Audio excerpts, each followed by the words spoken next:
Good morning. My name is GregNosan.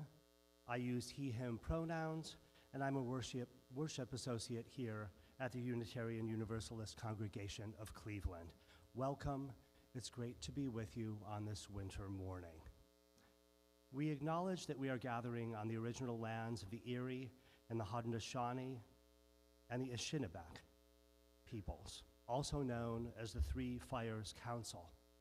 We recognize the need to learn more about our complex and sometimes painful histories, to care for the land we inhabit, and to show respect to the diverse peoples and cultures who preceded us, as well as those who gather here now. This community strives to celebrate the inherent worth and dignity of every person. Whether you ran in here on little feet, or ambled in, or rolled in, or are with us virtually, we welcome you. Whatever your age, your background, or identity, we are graced by your presence here. Each of us comes here with our own beliefs and stories, and we come for many reasons: to explore and grow, know and be known, love and be loved, to transform the world. Whether you're here for the first time or the 100th, we hope you'll find connection, inspiration, comfort, and courage in our beloved community. I'd like to offer a special welcome to those of you who are joining us for the very first time. If you're interested in learning more, just complete a guest card, which you can find in the pew rack in front of you, and place it in the collection plate later in the service. Then we'll make sure to get in touch. If you're watching remotely, we invite you to visit our website at uucleveland.org or just send us an email. As we prepare to enter into sacred time and space, connecting with our deepest selves and one another, please take a moment to set any of your electronic devices to worship mode. We welcome Cliff Wylder as our Chalice lighter this morning, and you'll learn all about Cliff a little later in the service when he does his stewardship testimonial. Please join me in the meantime in reciting the words of our Chalice lighting, found on the yellow card in the pew rack in front of you. We cultivate trust with one another by celebrating differences, honoring boundaries, and offering compassion and care. We listen to each other deeply with curiosity and wonder. We speak for ourselves without need to defend ourselves or persuade each other. We create safe and brave space for healthy conflict, creativity, and fun. We reconcile through forgiving and making amends when we hurt one another.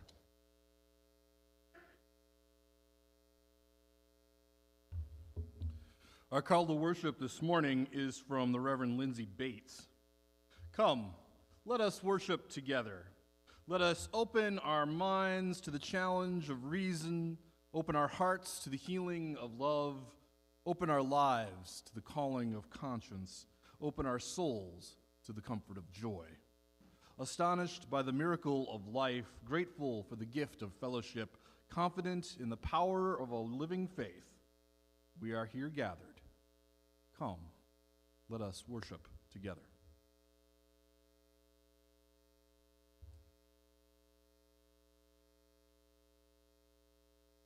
Good morning, you brave souls who have come out on this blustery day. We are going to be singing hymn number 131 in just a moment, but for now we'd like to invite you to rise and greet your neighbor before we sing.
We've come now to that time in our service where we bring all of our joys and all of our concerns, all of the things that weigh in our hearts, and all of the things that come out of us in fits of joy into this space. If you're joining us online this morning, we invite you to please be invited to engage with the chat feature under the video if you have joys and concerns to share. If you are with us in the congregation in person today, please also feel invited to go and comment and engage with those who are online, both during the service and after. We had a stone for all of those concerns and joys that we share in our hearts. We also add a joy of care and concern for all of those things that go unspoken. I invite you to come, bring your joys and concerns, and share them with us this morning.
These joys and concerns have been brought and shared, which means that in some way they are now all of ours to carry with us.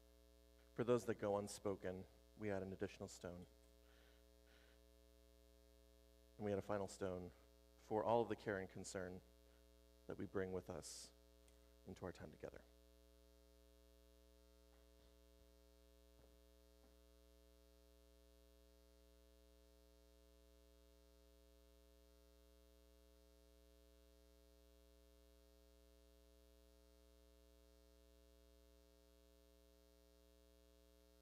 Good morning. For those of you who know me, those of you who don't, my name is Cliff Wire. Here's my testimonial. I you because of my mother. For those of you under 20, your parents do know stuff. As some of you may know, I'm from Youngstown. I came to Cleveland for school and stayed for work. I found my first living quarters in Lakewood.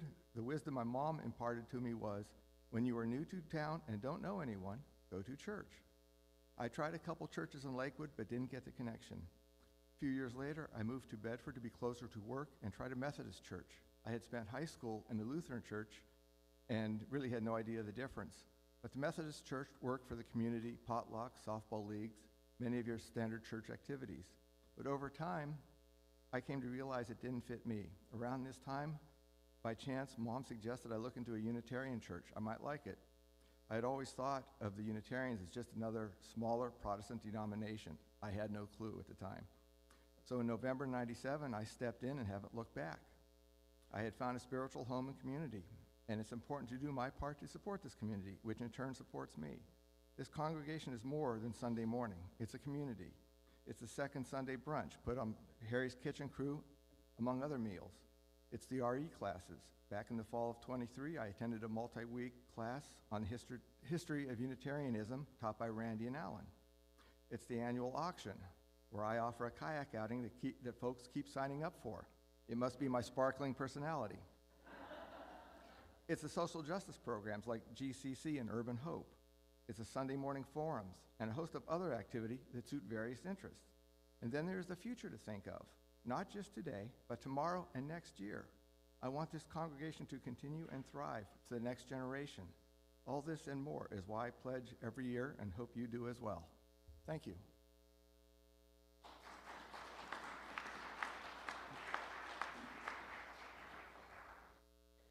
Well, good morning. Everyone gets a gold star today for coming out in this weather. How many of us in your entire life have ever been tasked with the chore of washing the dishes? I expected unanimous participation here. Now, how many of you, after you did that chore, were told that you did it wrong? Again, I expected sort of a unanimous response. I guess I'm on kind of a dishes theme this week because my object for today's lesson is a cast iron skillet. This one I brought from home. Cast iron skillet. It's a really interesting little piece of kitchenware because it's very rare you have something that's so heavy, but also so temperamental. If you've ever had a cast iron skillet around, this one's actually in pretty bad shape, needs to be reseasoned. We treat them as if they are made of feathers. They are so delicate, this idea that you have to wash this thing so carefully and can't use anything too astringent on it or it's going to ruin it. In my experience, the stakes are never higher than when it comes to washing a cast iron skillet in the kitchen. But cleaning and washing dishes, they are like an original chore. They're like, this is a thing that we do because we all have to eat food, we all have to make messes, we all have to be in a kitchen that is not full of dirty things. This is just like, this is life. We have to do this thing. My experience this year with our Wednesday evening community meals has really brought to the forefront of my own awareness how important cleaning up is and how hard it is to get people to help you clean up. In fact, Cliff was here before. We have some other volunteers as well who are here who have helped with cleaning up. Here's my experience in the hard position of being the person responsible for cleaning up. Sometimes you need to have things cleaned. There is too much for you to do, but it would take too long to tell someone else how to do it. So what do? You just do it yourself. So often, that is the case that is in front of us. Too much to do, too long to learn, not enough hands. So what often happens, sometimes we leave the dishes undone. I'm happy to own up. There are nights my kitchen is still dirty. feel free. Meet me there in that safe space to know sometimes that happens. It is okay. Sometimes the dishes are undone. Sometimes we don't make an offer to help because we don't know how to show up and help. And sometimes we're too tired to explain the thing that needs to be done and just share how other people could be involved.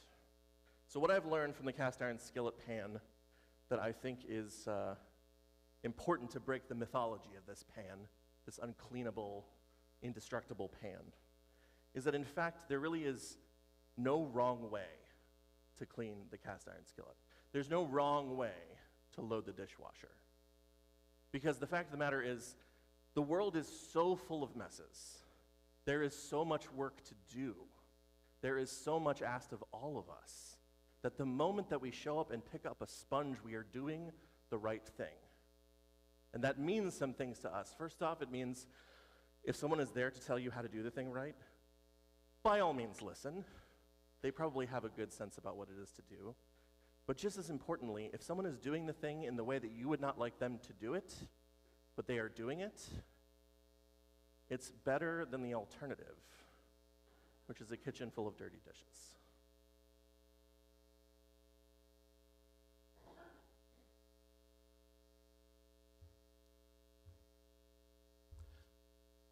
Located in Ohio City, Urban Hope is a storefront soup kitchen that's run entirely by volunteers from local Unitarian Universalist congregations, including a team from UUCC led by Jean Martin, Lori Holmes, and Jean Ellsworth-Wolk. Urban Hope provides a place for folks to drop in for a few hours every Sunday afternoon to eat a meal, spend time together, and take a shower. In the words of one Urban Hope visitor, I love everyone at Urban Hope. I get to play cards, I get to eat, I get to communicate with people, and I'm not as lonely. If you're interested in volunteering at Urban Hope, you can learn more by talking with Jean, Lori, and Jean, or by exploring the Community Partners page of the UUCC website.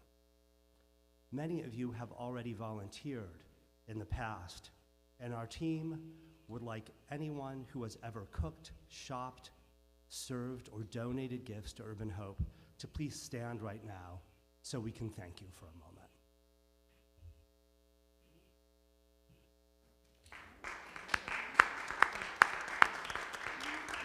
Thank you. I also invite you to support Urban Hope right now by placing an offering, a cash or check made payable to UUCC in the collection plate as it's passed. You may also contribute via Cash App to $UUCC 44122. Please use the memo line to indicate today's date and our plate recipient, Urban Hope. The money you will give will go toward the cost of meals served at Urban Hope and for occasional gifts for clients, like the bus passes that were given on Christmas Eve.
Our reading this morning comes to us from the Tibetan Buddhist tradition,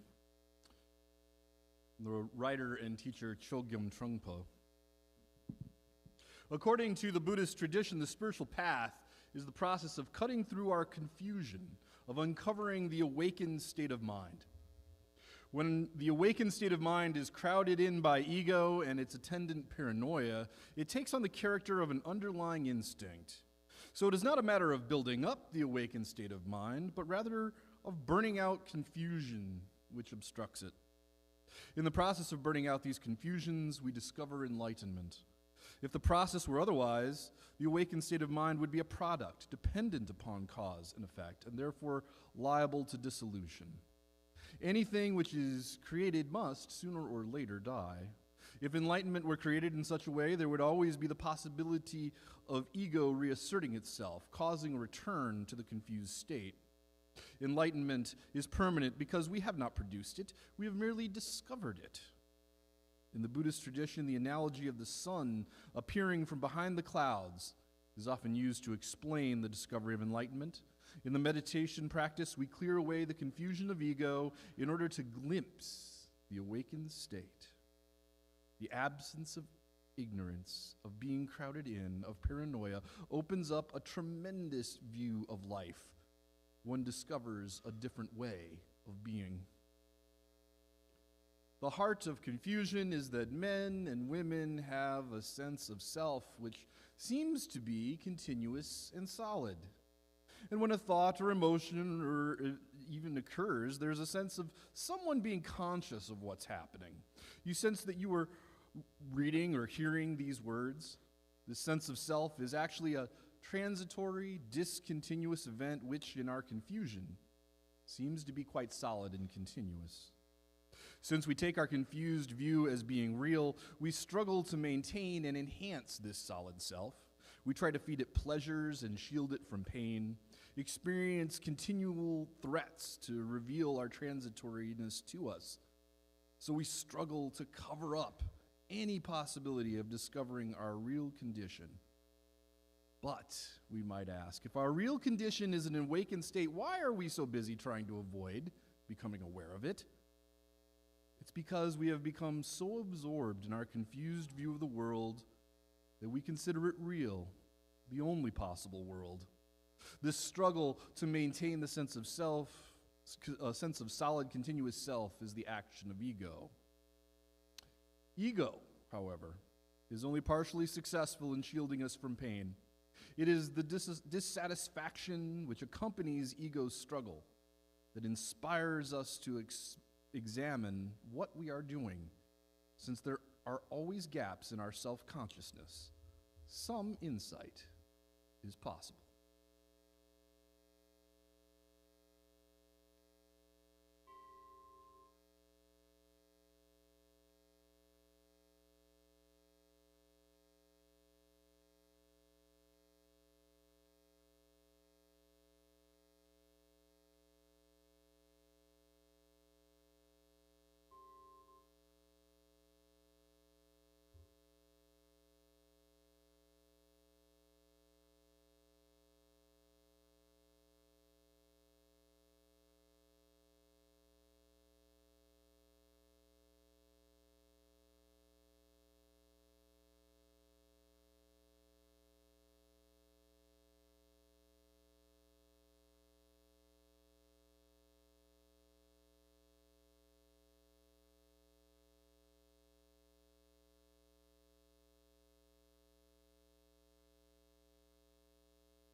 It is such a pleasure to be with you this morning.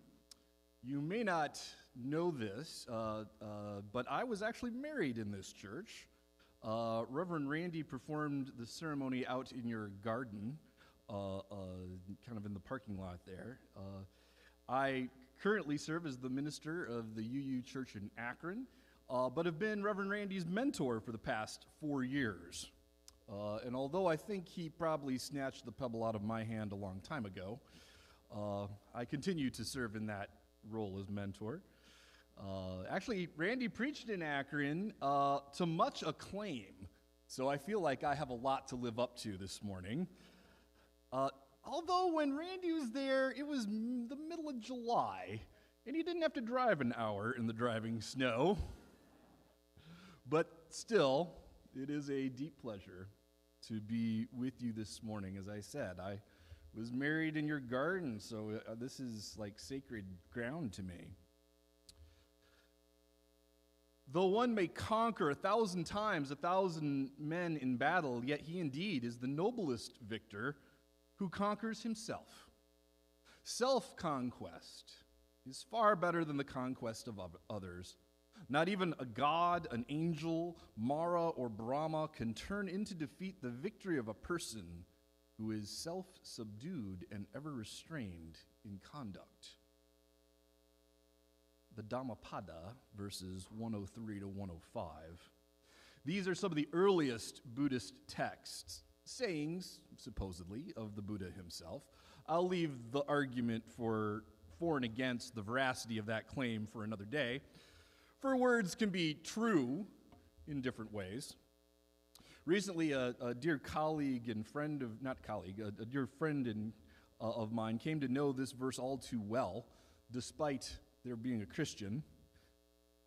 Just to note, before I get into this, I do have permission to tell this story.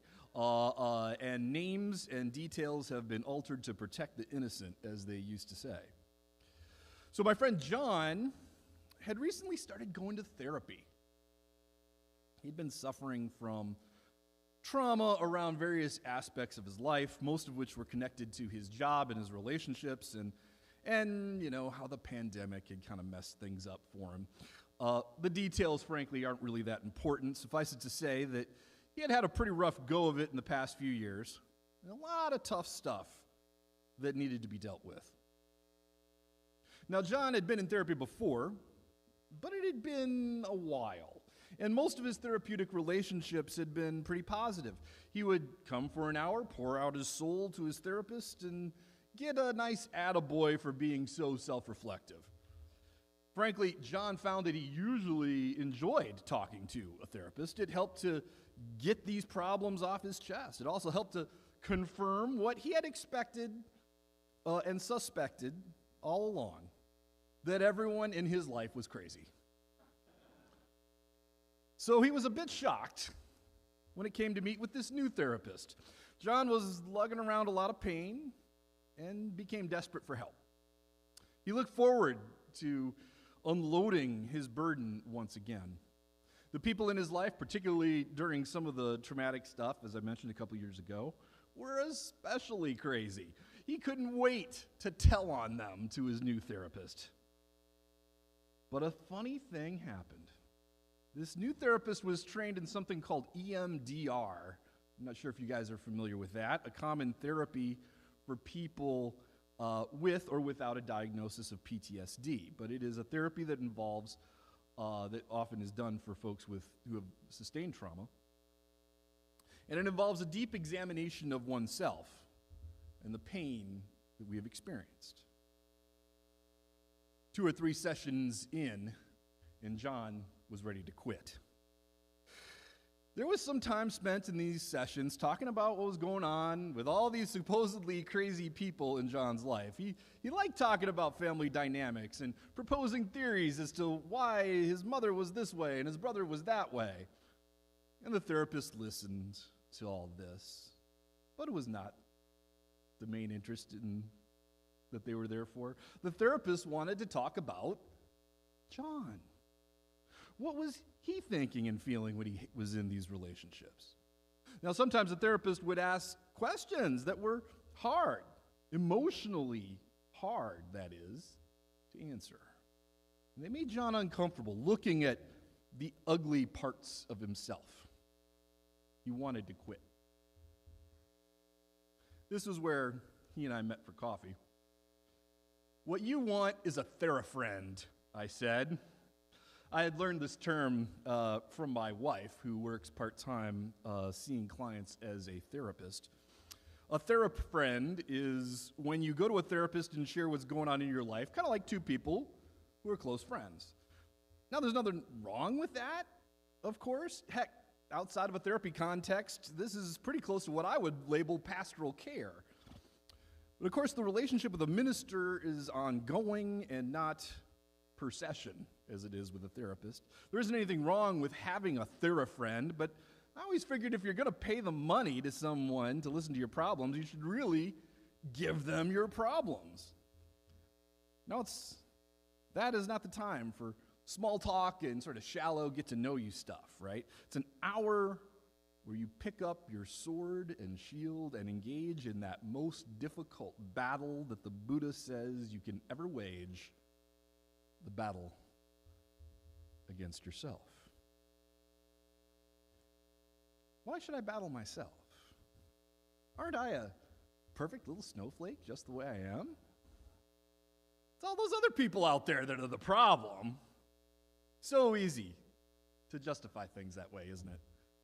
It's a tempting offer to our egos that our egos put before us. Don't look at yourself, look at all those other folks out there. Heck, that seems to be the premise to just about every politician running for office this year. It was me or our team. Blame that other guy or gal, or country, or sometimes race, when it gets ugly. I might have done bad, but they did even worse than me. Don't quit therapy, I told my friend John. Keep at it, especially because it's hard. You're dealing with tough stuff right now, tough and important. Taking an honest look at oneself isn't for the faint of heart. You could run away and keep all of your problems, more or less, the way they are now, or you can set aside your love of looking for excuses and do the real work now while you have someone there to help you do it. This could be one of those things where you look back in 10 years and are grateful for having stuck with this. My friend agreed, quoted to me Matthew 7, that most you of Bible verses.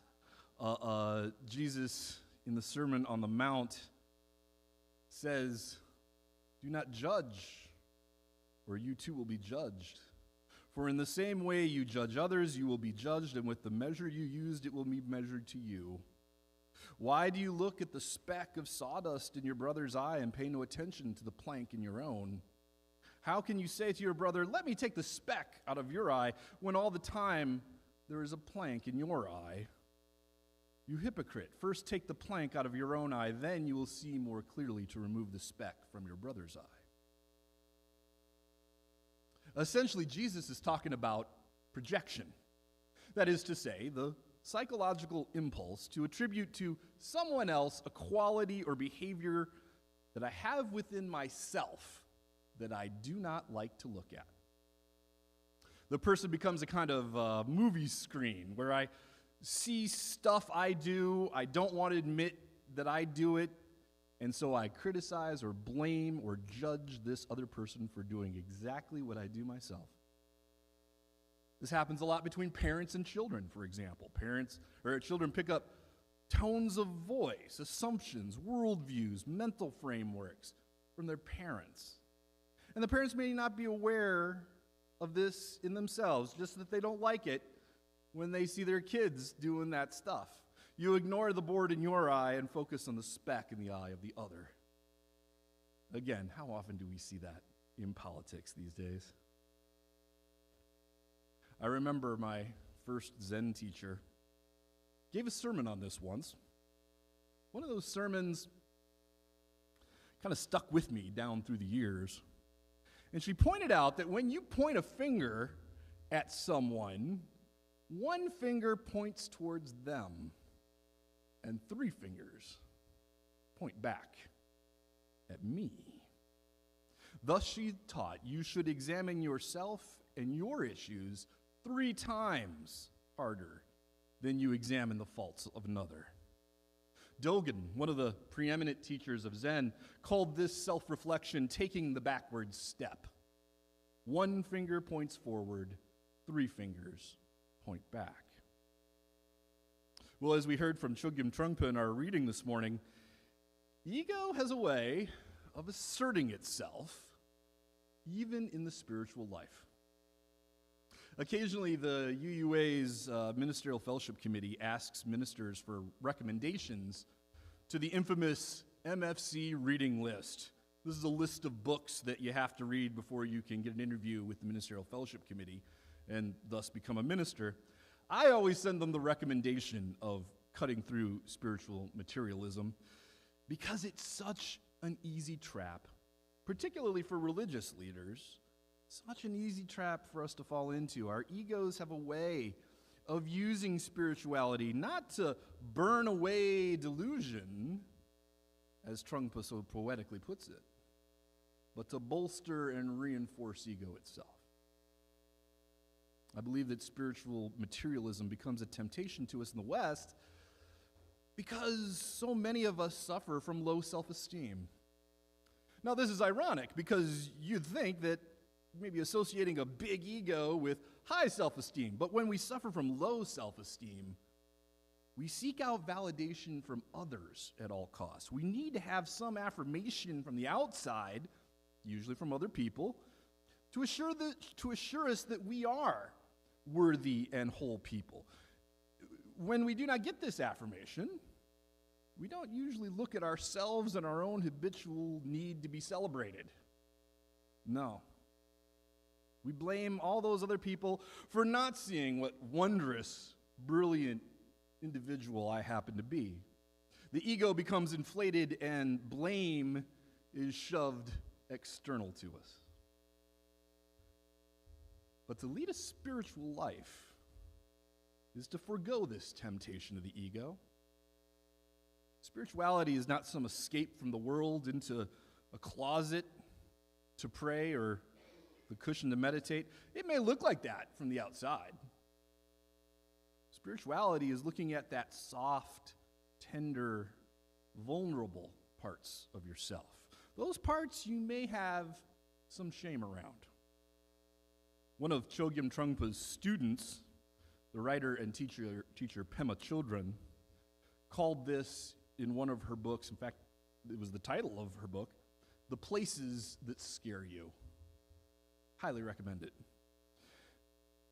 Maybe you project a quality, a characteristic, or issue onto someone else. Maybe you said or thought something that didn't seem racist or sexist at the time, but later learned it was. You can blame other people for pointing this out, I guess. But to truly grow, you have to look at yourself. And changing a priority in your life. Monks of various theological stripes take this to the extreme, where they prioritize spiritual reflection and action and transformation so much that they're willing to give up things like marriage and job and fancy cars in order to go as deep as possible. Now, we don't have to take it to that extreme ourselves, but one gets the point that intentionally looking at those places that scare you is what spirituality is all about. Indeed, one need not be a Buddhist or a Christian to practice this kind of spiritual reflection and transformation. I see it laying at the heart of good old-fashioned religious humanism. Just a quick reminder about what I mean when I say religious humanism. Humanism is a movement, runs through literature, Renaissance art, what have you. As a philosophy, it makes, quote, man the measure of all things. We might add woman the measure of all things, or non-binary siblings as well. But Protagoras, the ancient Greek who said that, didn't quite have our woke sensibilities. Religious humanism states that whatever may be holy resides in the realm of human experience. You know, usually this coincides or correlates with atheism or agnosticism, in that humanists often, though not always, denies the existence of a supernatural God. It was a theological movement common in Unitarian and later Unitarian Universalist circles for the better part of the 20th century. It came to the height when 34 people, including John Dewey, 3 Unitarian ministers, and 1 Universalist minister, signed the Humanist Manifesto in 1933. So essentially, religious humanism asserts that You can't assume or lean upon a supernatural being to come and fix everything for you. Ultimately, it's up to us humans to make of life the best it can be. That includes ourselves, obviously. It means taking a rational look at how we contribute to our own suffering. There's even a version of AA called Rational Recovery that goes through the 12 steps, the moral inventory, the making amends, but doesn't rely on the higher power part of that. Or it names something like the human will as that higher power. At any rate, religious humanism asks us to look at ourselves for the answers to our problems and not pray for God to wave a magic wand, make it all better. In other words, humanism teaches us to take responsibility for ourselves and not point that finger of blame onto others. Because what do we see when we point that finger? 3 fingers point back at us. I don't know if you saw a picture that was going around social media. This is a little while ago, I guess. It was of one of those, and I should have brought it. I didn't think to, but it was one of those old-fashioned rip saws, those big ones that you used to use before power tools.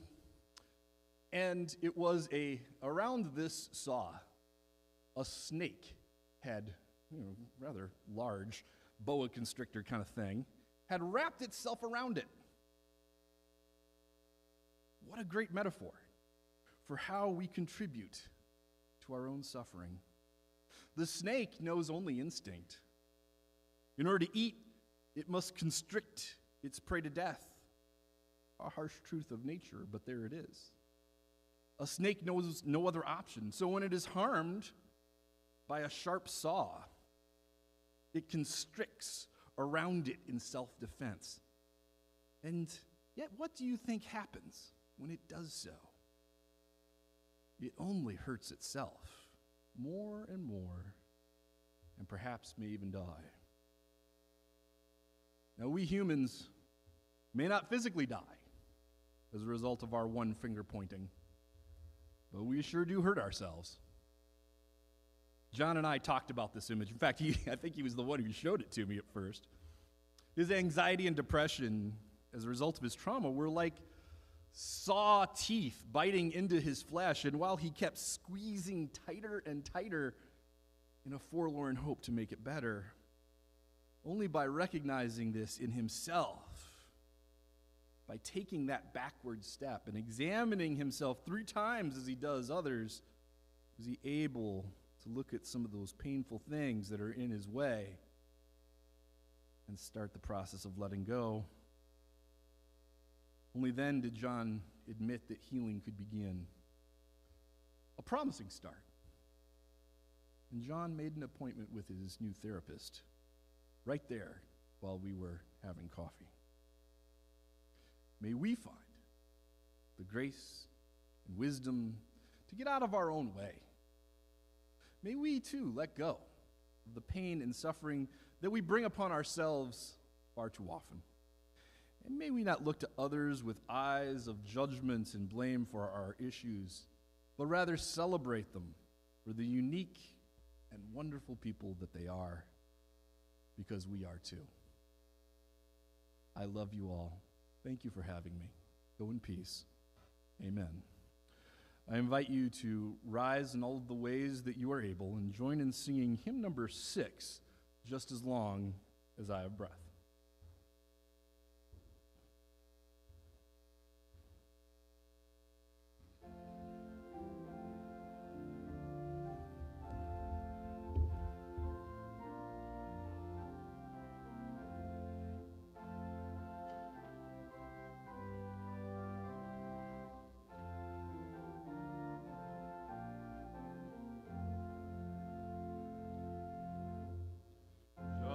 Just as long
Our benediction is from the Reverend Wayne Arneson.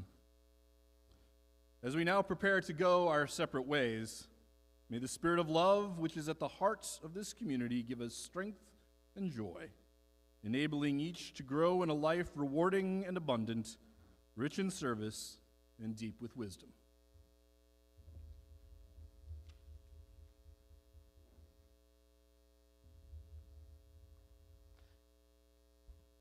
Please join me in extinguishing the chalice with the words found on the back of the yellow card in the pew rack in front of you. We extinguish this flame, but not the light of truth, the warmth of community, or the fire of commitment. These we carry in our hearts until we are together again.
I hear you're off to new mission fields of your own.